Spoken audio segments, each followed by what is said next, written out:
Welcome back to Applied Mathematics. In this video, I want to talk about simplifying variable expressions. We've talked previously about simplifying expressions using the process known as combining like terms.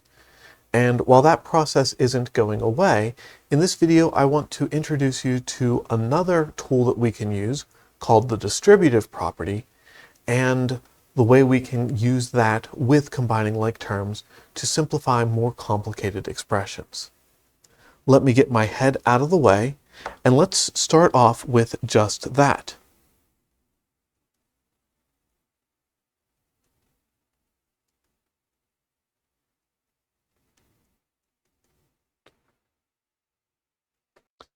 The distributive property tells us that for any three real numbers that I'm going to name as a, b, and c, if I have a times the quantity b plus c, I can distribute that and write it as a times b plus a times c.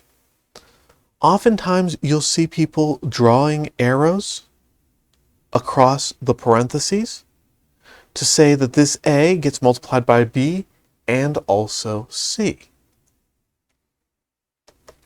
Practically speaking, this comes up when there are variables involved, right? 3 times the quantity, x plus 2, simplifies to 3 times x plus 3 times 2, which is 3x plus 6.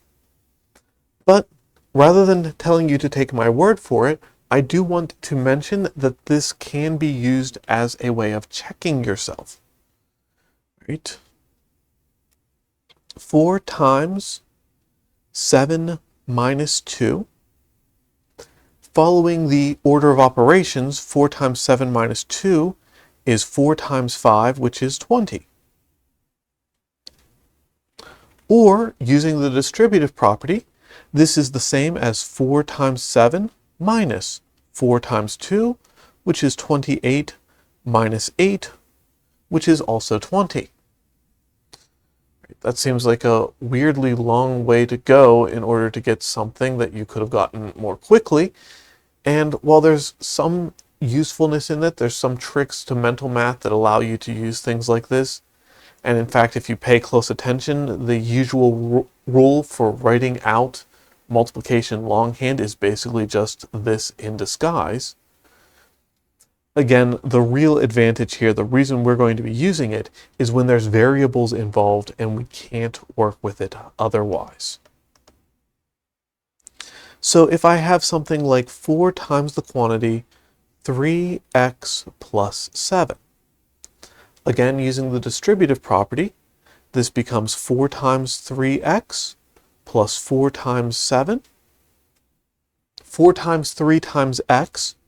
I can again use the associative property, this time of multiplication, to group that 4 times 3, which is 12, and then separately think about the 4 times 7, which is 28. Right. To make things messier, I might include parentheses in an expression that has other things going on. 18 plus 5 times the quantity, 3x minus 2. Distributing first, I have 18 standing in front, stays on its own. I distribute 5 times 3x, which is 15x. 5 times minus 2, which is minus 10. Then I rearrange everything to get my like terms together.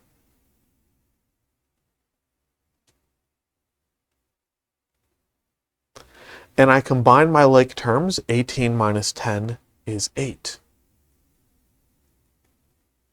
So, combining like terms and the distributive property can appear at the same time. How to do them involves the order of operations, right? Multiplication happens before addition. The distributive property is dealing with multiplication.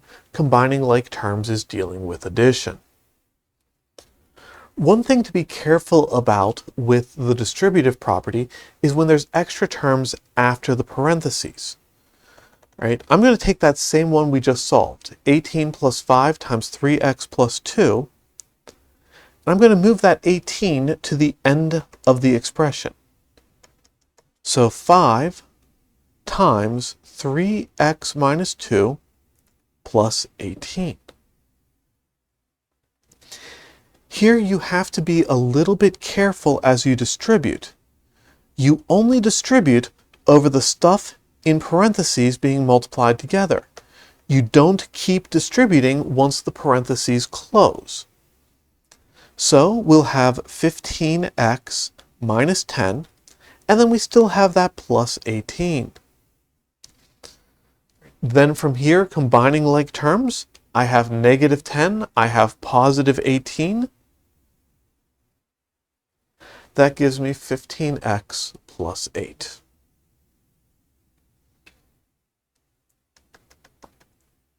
Another thing to pay attention to is negative signs with the value that is being distributed. So if I have 12 minus 4 times the quantity, 3 minus 5x. Be careful here because of all of the subtraction. This is again a place where thinking about this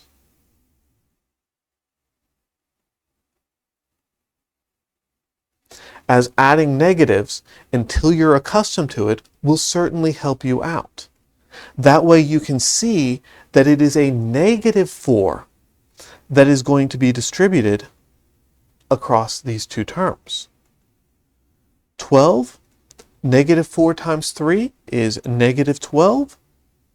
Negative 4 times negative 5 is positive 20x. Then combining my like terms, 12 plus negative 12 is 0. And 0 plus anything is just that thing. I know they're not like terms, but technically they are.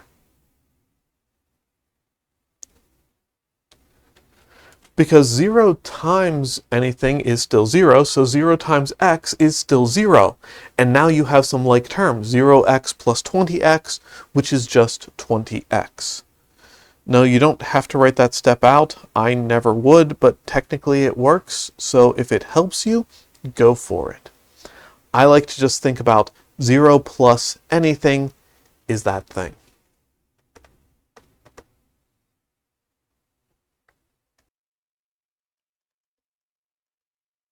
Continuing to make things more complicated one step at a time, let's look at this expression.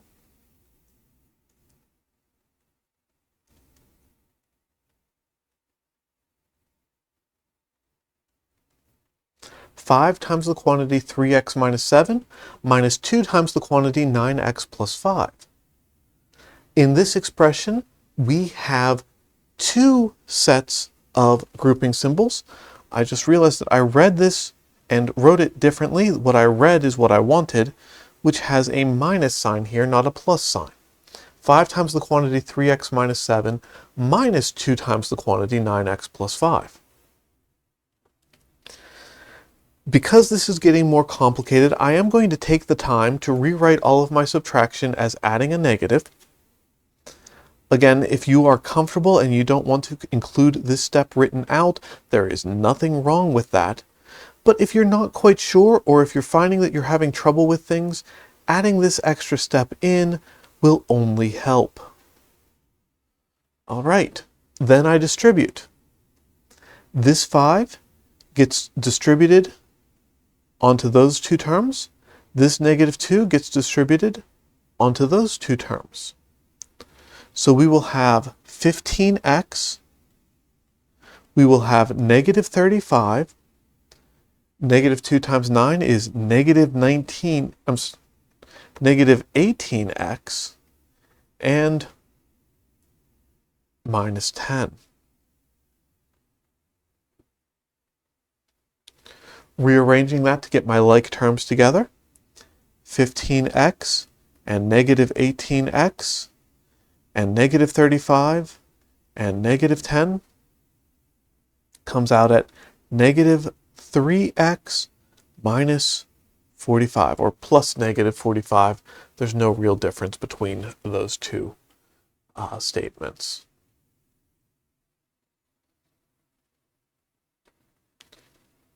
One last example, which is really subtle.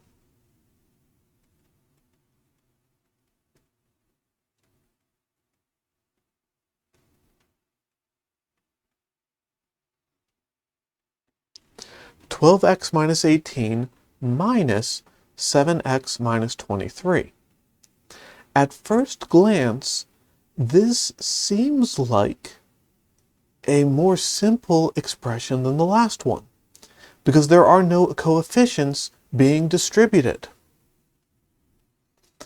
But that is not actually true.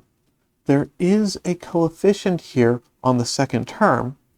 It's just hiding because of that negative sign, of that subtraction sign. 12x minus 18. It's true, there's no coefficient there. I could leave those parentheses off without changing anything. But subtraction is the same thing as adding the opposite of.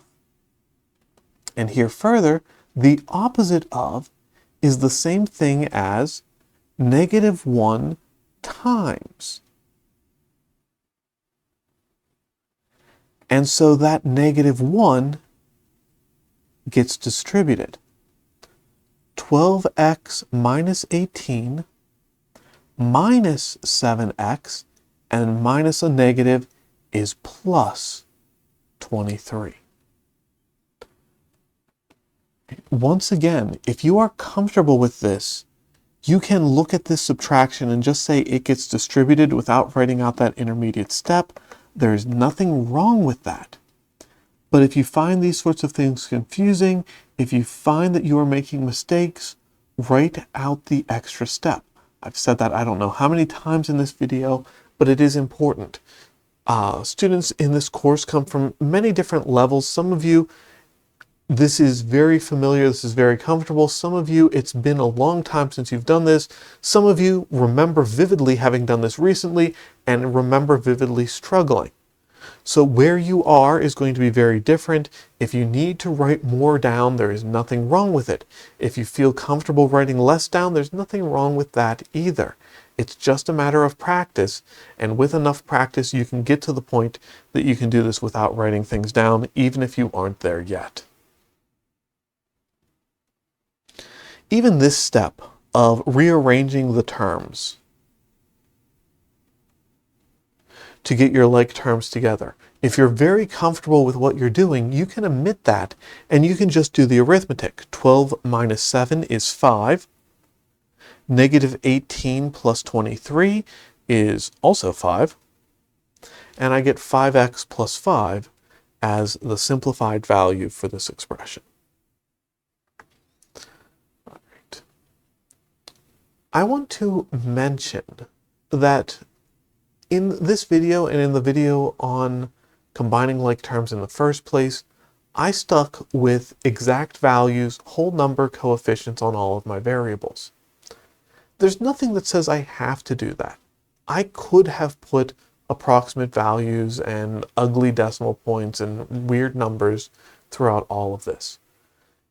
And in the homework, in practice problems, you might see that. But for this video, the new thing is combining like terms and worrying about that. And I wanted to worry about that without worrying about also rounding and everything else. With that, I'm going to wrap up on this one. As always, thank you for joining me. I'll see you next time.